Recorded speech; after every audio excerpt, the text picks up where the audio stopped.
Python. பைத்தான்னா என்ன? Python ஒரு high level programming language. Guido van Rossum அவர் தான் இந்த லாங்குவேஜை டெவலப் பண்ணார். பார்க்க ஸ்மார்ட்டாக இருக்கார்ல. ஒரு ப்ரோக்ராமிங் லாங்குவேஜ்னு பார்த்தீங்கன்னா அதில் கம்பைலர்னு ஒரு விஷயம் யூஸ் பண்ணியிருப்பாங்க. கம்பைலர்னால் என்ன? இங்கே நம்ம ப்ரோக்ராமிங் லாங்குவேஜ் யூஸ் பண்ணி எழுதுகிற எல்லா கோடுமே ஒரு ஹை லெவல் லாங்குவேஜ் கோடு தான். ஆனால் இது மிஷின்ஸ்க்கு புரியாது. இந்த டைமில் தான் நம்ம தலைவன் கம்பைலர் என்ட்ரி கொடுத்து நம்ம எழுதின ஹை லெவல் லாங்குவேஜ் கோடை ஒரு மிஷின் கோடாக மாற்றி கொடுக்கும். இங்கே ஒரு ட்விஸ்ட்டு என்னென்னா, பைத்தான் கம்பைலர் யூஸ் பண்ணாது. அதுக்கு பதிலாக இன்டர்ப்ரெட்டர் அப்படின்ற ஒரு விஷயத்த யூஸ் பண்ணும். அது என்ன ப்ரோ இன்டர்ப்ரெட்டர் அப்படின்னு கேட்டிங்கன்னா, இன்டர்ப்ரெட்டரும் கம்பைலர் மாதிரி தான். ஆனால் கம்பைலர் யூஸ் பண்ணும்போது அது அந்த எல்லா கோடையுமே மிஷின் கோடாக மாற்றிட்டு அப்புறமா தான் அந்த ப்ரோக்ராமை ரன் பண்ணும்.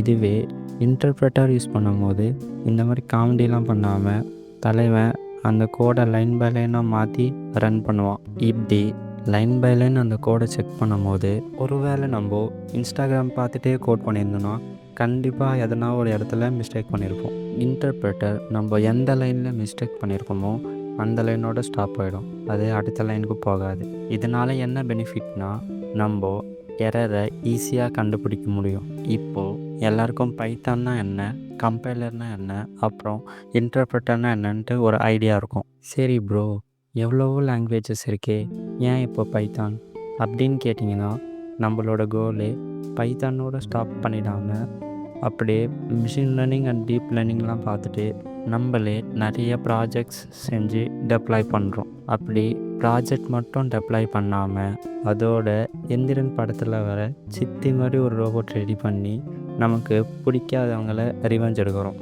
இந்த போரில் நம்ம ஜெயிப்போமான்னு எனக்கு தெரியல. ஆனால் கண்டிப்பாக டீப் லேர்னிங் வரைக்கும் கம்ப்ளீட் பண்ணியிருப்போம். சரி, ஓகே. இப்போது நம்ம கோலை அப்படியே டேபிள் மேலே வச்சுட்டு ஃபஸ்ட்டு பைத்தான் எங்கெல்லாம் யூஸ் ஆகுதுன்றத பார்க்கலாம். இம்பார்ட்டண்ட்டான அப்ளிகேஷன்ஸ்லாம் சொல்லணுன்னா மிஷின் லேர்னிங், டீப் லேர்னிங் இதிலெல்லாம் பைத்தான் யூஸ் பண்ணுவாங்க.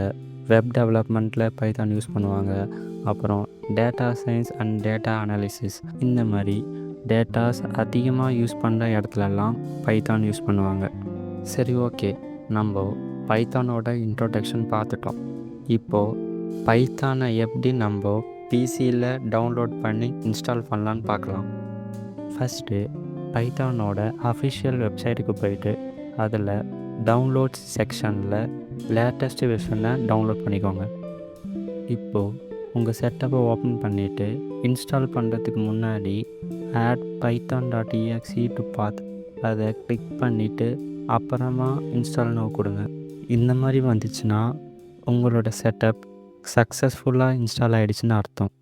அதை செக் பண்ணி பார்க்குறதுக்கு உங்களோட பிசியில் விண்டோஸில் IDLE அப்படின்னு போட்டு என்டர் கொடுத்தீங்கன்னா உங்களுக்கு இந்த ஃபைல் ஓப்பன் ஆகும். இந்த மாதிரி வந்துடுச்சுன்னா நீங்கள் பைத்தானை சக்ஸஸ்ஃபுல்லாக இன்ஸ்டால் பண்ணிட்டீங்கன்னு அர்த்தம். இதோடு நம்ம பைத்தான் கம்ப்ளீட் பண்ணிட்டோம். ஃப்யூச்சரில் எப்படி பைத்தான் ஓப்பன் பண்ணி ஒரு ப்ரோக்ராம் க்ரியேட் பண்ணுறதுன்னு பார்க்கலாம்.